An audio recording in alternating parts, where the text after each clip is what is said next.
नहीं तो इधर उधर चली जाएगी और मैं 2 घंटे तक बोलता रह जाऊंगा। तो मुझे काबू में करने का यही एक तरीका है कि मैं अपनी बातें 5 लाइनों के अंदर खत्म कर पाऊँ और उसी के अंदर निचोड़ निकाल दूँ, है ना। नहीं तो मेरा बहुत लंबा चलेगा मामला और फिर थोड़ा। तो मेरा मानना कि बहुत से लोगों के विचार हैं, ये मेरे नहीं, और मैं इन सब विचारों से सहमत हूँ, है ना। आप कितने होते हैं मुझे नहीं पता। भारतीय सिनेमा केवल मनोरंजन का माध्यम नहीं है, यह बहुत इंपॉर्टेंट चीज है। ये हमारी संस्कृति का दर्पण, समाज का चेहरा और देश की आत्मा है। ये है सिनेमा, जिसको बहुत मजाक में ले लेते हैं, बहुत मजाक में लेते हैं। फिल्मों के माध्यम से हम अपने इतिहास को देखते हैं। अब याद कीजिए फिल्मों को, अपनी परंपराओं को समझते हैं और अपनी भावनाओं को व्यक्त करते हैं। कितना आप रिसर्च करके पूरी फिल्म को जब बनाते हैं तो कितना इमोशन, कितनी फीलिंग, कितनी रिलेशनशिप, वो सब आपकी उस फिल्म के अंदर होती है। और आपकी नहीं होती, आपने पूरी सोसाइटी को समझा होता है, पढ़ा होता है, देखा होता है, तब वो अभिव्यक्ति होती है। सिनेमा न सिर्फ हमें जोड़ता है बल्कि हमें सोचने पर मजबूर करता है कि जाति, धर्म, भाषा और क्षेत्र की सीमाओं को मिटाकर एकता का संदेश देता है। एक अच्छी फिल्म वही होती है जो समाज के सामने समस्याएं भी रखती है और कुछ उसके समाधान की तरफ इशारा करती है, हल नहीं देती। हम कोई नहीं होते किसी भी प्रॉब्लम को हल देने वाला, सिर्फ हम उसके तरफ एक इशारा करते हैं कि समझना है तो समझ जाओ। भारतीय सिनेमा केवल पर्दे पर चलती तस्वीरें नहीं है, ये वो ताकत है जिसने आजादी की लड़ाई से लेकर आधुनिक भारत तक हमेशा लोगों में देशभक्ति की लौ जलाकर रखी है। जब भगत सिंह के गीत गूंजते हैं, जब वंदे मातरम सिनेमाघरों में बजता है, जब सैनिकों पर बनी फिल्में हमारी रगों में जोश भर देती है, तो समझ में आता है सिनेमा केवल मनोरंजन ही नहीं है। आप याद कीजिए, जब आपके जनगण मन चलता है तो आप किस तरीके की भावना के साथ खड़े हो जाते हैं। जब किसी भी तरीके की फिल्म हो, वो भी सिनेमा की पकड़ है। भारतीय सिनेमा वो आईना है जिसमें भारत की धड़कन, दृढ़ता और देश प्रेम दिखाई देता है। ये हमारी भाषाएं, संस्कृति, पर्व, वीर कथाएं और संघर्ष सबको एक सूत्र में पिरोकर रखता है। सिनेमा वो सेतु है जो कश्मीर से कन्याकुमारी तक, असम से गुजरात तक हर भारतीय को एक साथ जोड़ता है। आज फिल्म रिलीज होती है तो सिर्फ मुंबई में नहीं होती है, आपकी बात देश विदेश सब जगह एक साथ 1 मिनट में पहुंच जाती है। ये सिनेमा है। और मुझे बताइए कौन सा ऐसा माध्यम है? कोई नहीं है। भारतीय सिनेमा को बचाइए। केवल जब सिनेमा जीवित रहेगा तब भारत की आत्मा, भारत की संस्कृति, भारत का सम्मान सदैव ऊंचा रहेगा। यदि हम सिनेमा को बचाएंगे तो हम अपनी संस्कृति, पहचान और राष्ट्र की आत्मा को बचा रहे हैं। ये आत्मा है बेसिकली। तो मुझे लगता है वक्ता है, बोलने को तो बहुत बोला जा सकता है। बहुत अच्छी बात बोली। Thank you very much. Thank you. एक ये हमारा सेमिनार का आखिरी सवाल है सबीना जी से। सबीना जी, आप इतने बड़े एडवोकेट हैं, हम हमेशा ही, मैं आपको शो के लिए जब भी अप्रोच करता हूँ, आप इतने बिजी शेड्यूल में से वक्त निकल के आते हैं, इसलिए मैं तहे दिल से शुक्रिया अदा करता हूँ मैं आपको। कि सबीना जी, एक बहुत ही कंट्रोवर्शियल सवाल पूछना चाहता हूँ मैं आपको। हालांकि मेरा सेमिनार ही कंट्रोवर्शियल होता है, लगता है आने वाले कल मैं जेल में जाऊँगा। ये पूछना चाहता हूँ, हम हैं, अरे थैंक यू सो मच।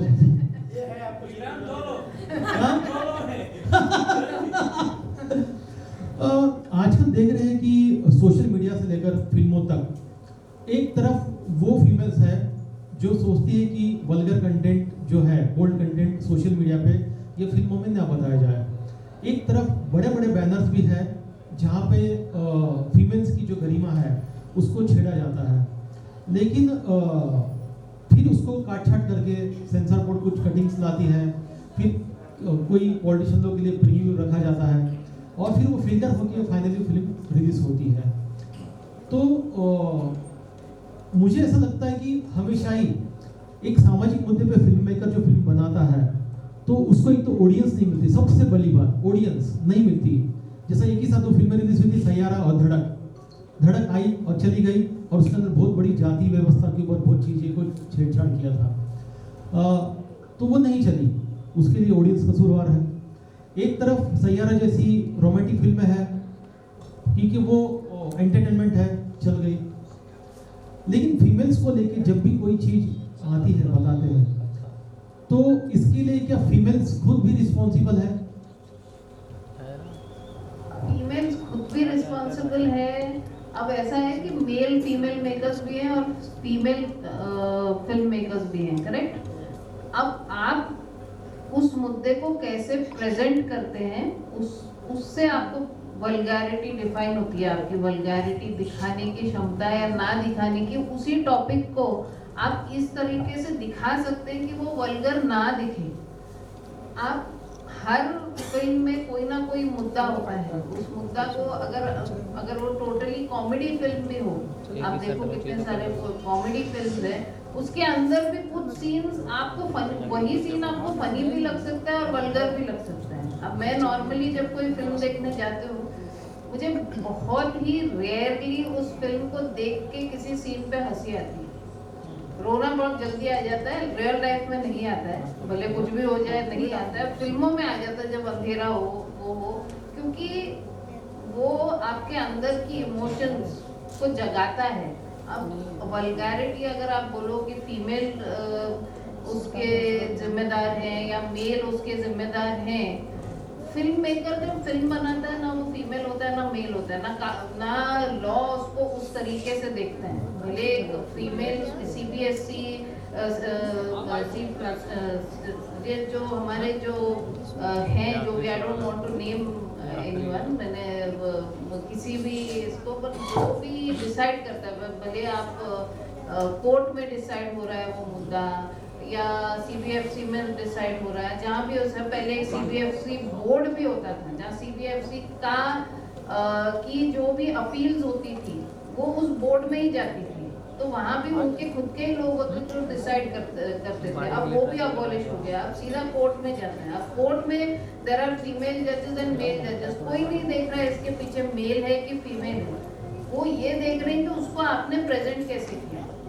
बहुत सारे टॉपिक्स हैं जिसके ऊपर आप बना ही नहीं सकते। आप एक फिल्म छोड़ो, एक टीवी सीरियल ले लो, बालिकावती, कितना चला वो सीरियल, वो किस चीज पे था?